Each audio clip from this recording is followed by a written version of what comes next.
If you've had anything to do with this old Isuzu MUX over the years, chances are you're going to be quite interested in this new generation model.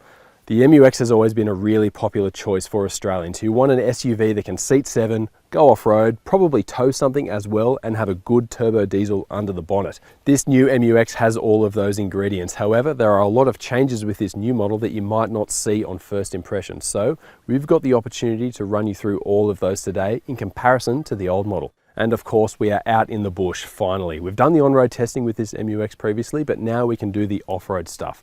We can see how capable this thing is, and we can see how comfortable it is on the longer drives and the country drives, that sort of thing.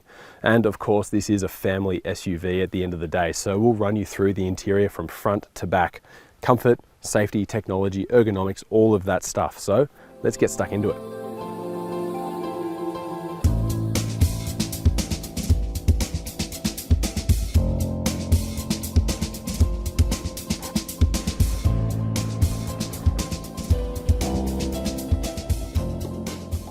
This new generation MUX was first revealed in October 2020, taking over the reins from the first generation, which dates back to 2013.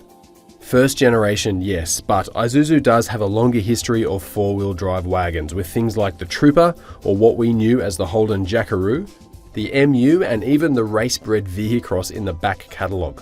Like the previous generation, this MUX uses the new Isuzu D-Max platform, albeit with a shorter wheelbase and coil springs at the rear instead of leaves.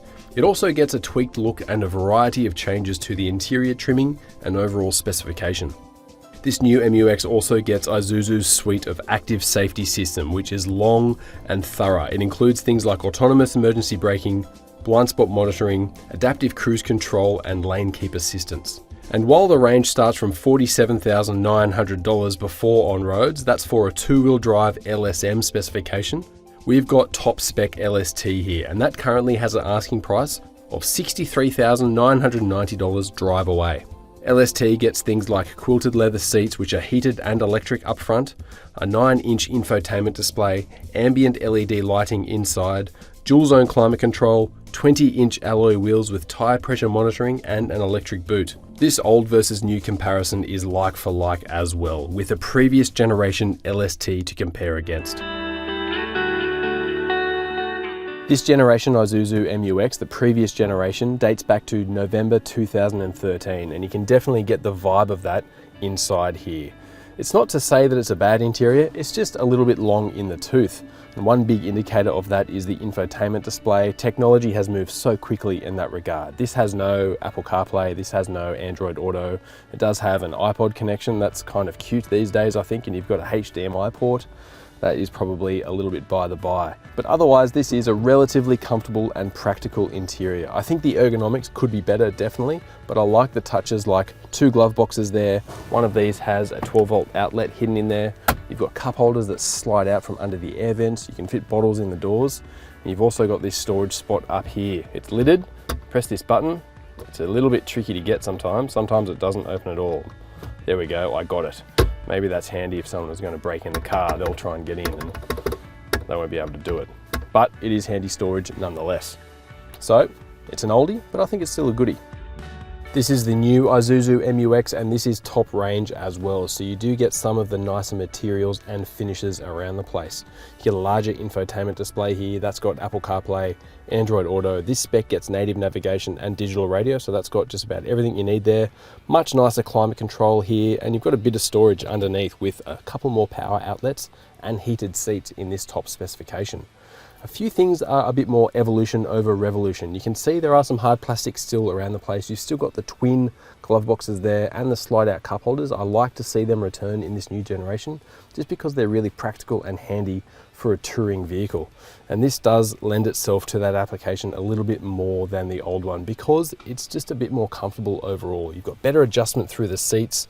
The steering wheel is nicer. You've got better controls through it as well. There's a larger multifunction display in front of the driver here, and that gives you the ability to go through a fair few different modes and changes in this car. And that's good because this MUX can beep at you quite a bit in its standard setting, but through this, it's a little bit fiddly, but you can do it and you can turn off a lot of those beeps and chimes. But overall, this MUX lends itself to being a really nice, comfortable family car and long-term tourer. You can see the improvements they have made over the previous generation, and that is important because this is a bit more expensive than the previous generation MUX, but you can kind of see where that money is going on the inside. With a slightly longer wheelbase and length, overall packaging and available space in the second row of both old and new MUX seems to be quite close.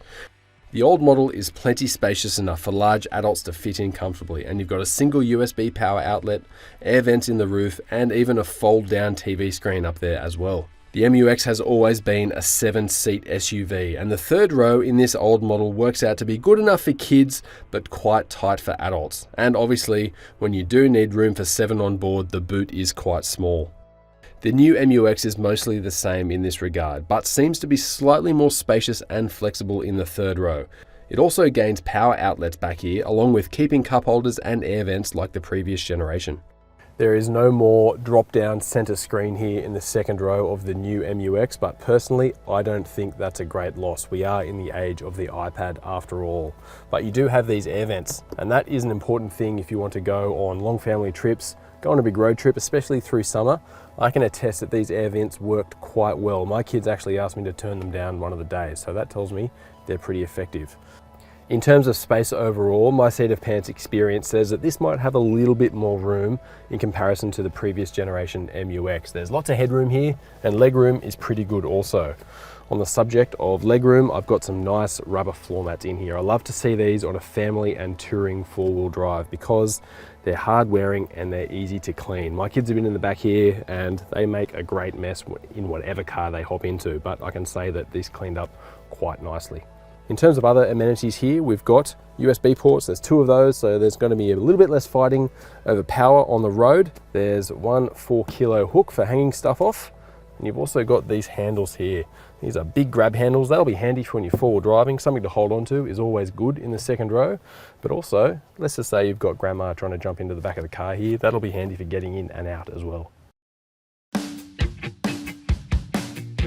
While the engine configuration and capacity carries over, 130 kilowatts and 430 newton meters from the previous generation 4JJ1 is beaten by the 4JJ3. It's got 140 kilowatts and 450 newton meters. And according to Isuzu, this new MUX is slightly thirstier than the previous generation model for both town and country driving. And after back-to-back driving, you really can notice the different levels of noises and vibrations between the 2 models.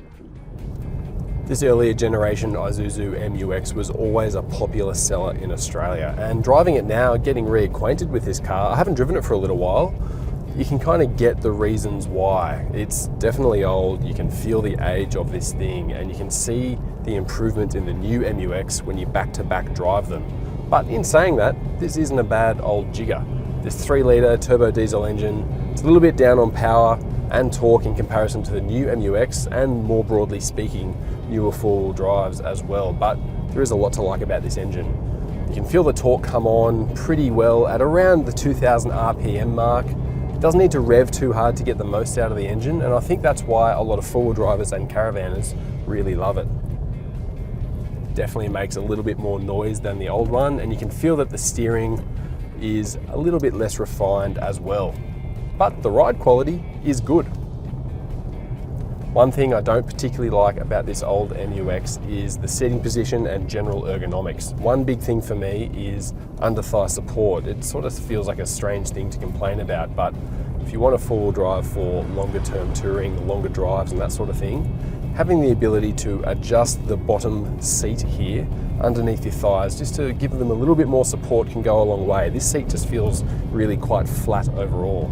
But of course, one of the big draw cards for this MUX was the reputation for reliability and longevity from this 3-litre. This is a 4JJ1, the last of the 4JJ1, I should say. And of course, this 6-speed automatic gearbox. It's pretty faultless, and it's a big draw card for someone who wants to buy a four-wheel drive for really long-term ownership, or maybe they want to do the big lap around Australia, even towing something. That's a really big thing for this MUX.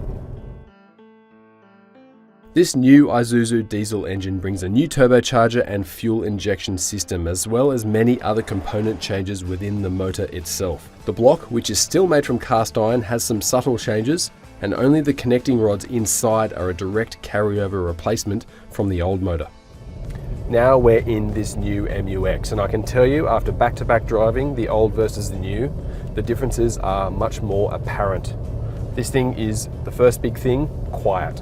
This is a lot quieter than the old one. It's probably still not as refined as some of the other turbo diesels out there. This is still a 3-litre 4-cylinder. It's now a 4JJ3, however. There is a lot changed under the bonnet, even though it reads the same. There's more power, there's more torque. This thing feels a lot more flexible and more powerful overall, but it's also a lot quieter. Isuzu has made an effort to sharpen up the gearbox as well. Sharper shifts and smoother shifts, I can definitely feel that after driving the old one and now this new one. And it's just got a little bit more refinement and comfort going on. I did complain about the seating position in the old MUX. That has been fixed with this new one, especially in LST. I've got good electric adjustment in the seat here. I can get some nice support under the thighs. I can drop the base of the cushion down a little bit further, get nice and comfortable behind the wheel. Another big thing to note is the electric steering. That is a completely different feel to the old hydraulic setup, but I think Isuzu have done a good job of putting a bit of weight into the steering when you want it, so it doesn't feel vague or wandery on the highway. But at low speeds, it is nice and light and easy to maneuver, and that does come in handy when you're 4-wheel driving. Now, I don't have a crystal ball and I cannot predict how reliable any new vehicle is going to be. This is an all-new MUX and it does have a new engine, even though it is still a 3-litre 4-cylinder. But I guess you could say, because Isuzu does have such good runs on the board in that regard, if you had to back a horse to win a race, this is probably going to have the shortest odds in terms of being one of the better options in that regard. It's still got a timing chain, it's still got scissor gears, it doesn't make huge amounts of power and torque, so it hasn't got a lot of power density to worry about in comparison to some of the other smaller turbo diesels on the market, ones that have multiple turbochargers, that sort of thing. So if you do want something with that idea of long-term ownership, this MUX is probably still a very good choice. However, the proof will only be in the pudding after these things have been trotting around for a few years.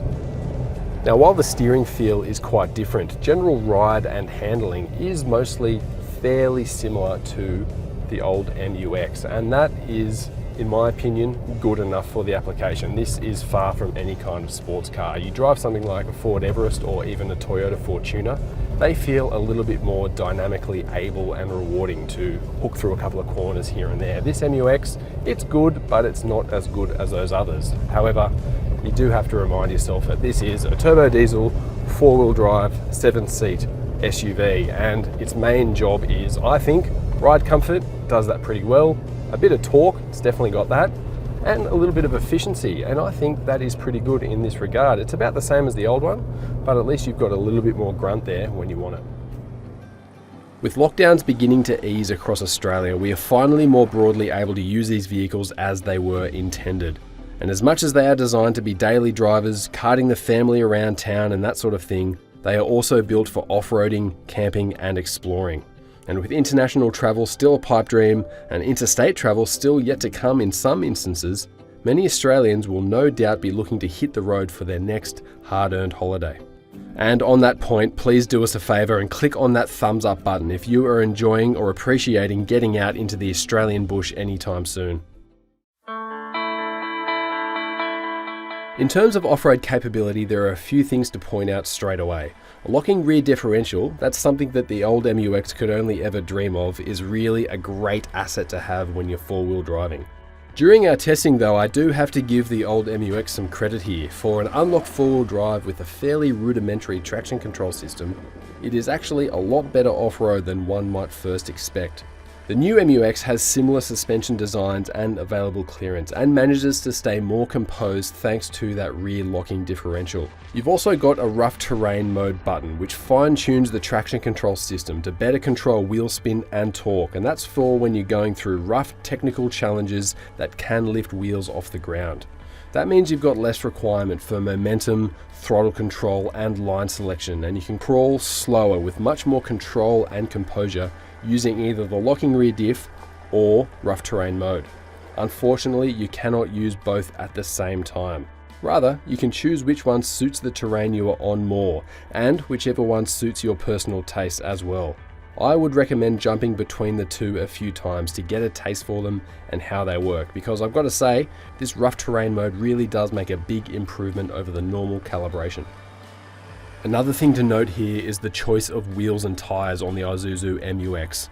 20-inch wheels might look great and snazzy around town like you've got on this LST, but they aren't the natural choice for off-roading and they can be easily improved upon.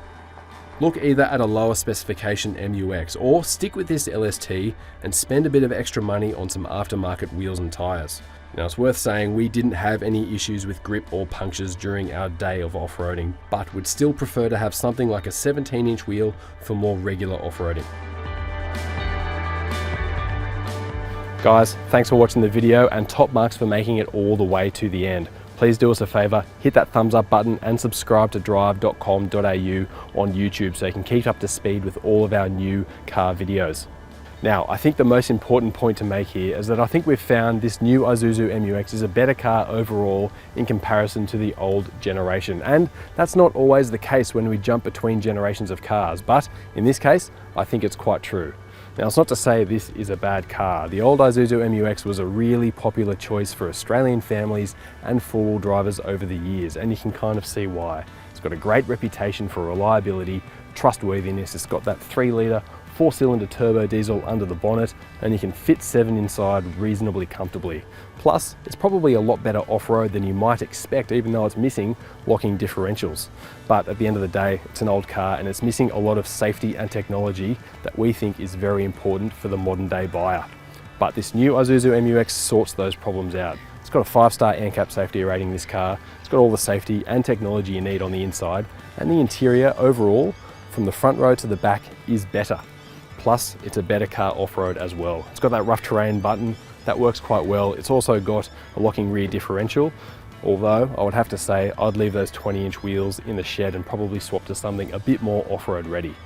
If you want to see a more city-focused review of the Isuzu MU-X in a different spec, check out this review here, or you might also be looking at the Toyota Fortuner. We reviewed that just over here. Check it out.